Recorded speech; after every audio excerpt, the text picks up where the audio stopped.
అంటే కొంచెం కొంచెం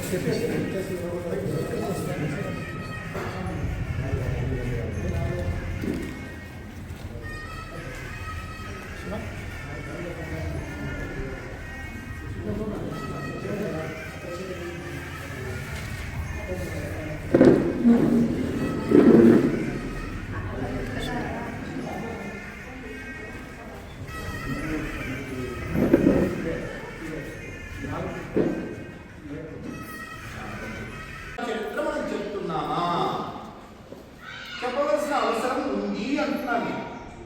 ఎందుకు అంటే ఒక 400 సంవత్సరాల క్రితము సాక్షాత్తు విరాట్ భగవానుడే వీరబ్రహ్మేంద్రుడై వచ్చి ఈ నెల మీద నడయాడు. ఆయన 5 ప్రాంతాల్లో ప్రధానమైనటువంటి ప్రాంతాలు 5 అయినప్పటికీ ఆసేతు హిమాచల పర్యంతం దేశమంతా కూడా పర్యటించారు.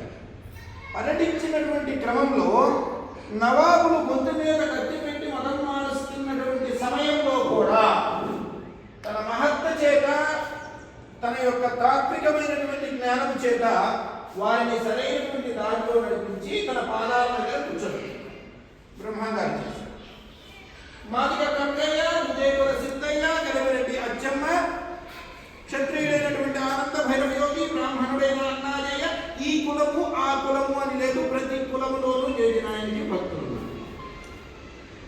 ఎక్కడా కూడా రాముడు గారు అనే మాట మనం వినం. కృష్ణుడు గారు మనుషులు అంటే దేవుడు. రాముడు వారిని శ్రీరామచంద్ర ప్రభువుని రాముడు గారు అనం, కృష్ణుడు గారు అనం, బ్రహ్మంగారు అంటాం. ఏకవచనంలో బ్రహ్మంగారిని పెట్టాం. బ్రహ్మంగారి యొక్క గొప్పతనం ఏమిటి అంటే మనం ఏకవచనంలో బ్రహ్మంగారిని పిలవం.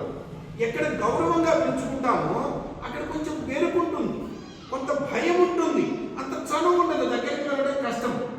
కానీ మరొక ఇది ఏంటంటే బ్రహ్మంగారి అవతారంలో ఒకవైపు బ్రహ్మంగారు అని పిలుచుకునేటువంటి జనమే జేజినాయన అని తలుచుకుంటారు.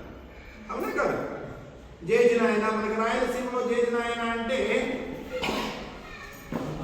తాతయ్య, నాన్న వాళ్ళ నాన్నని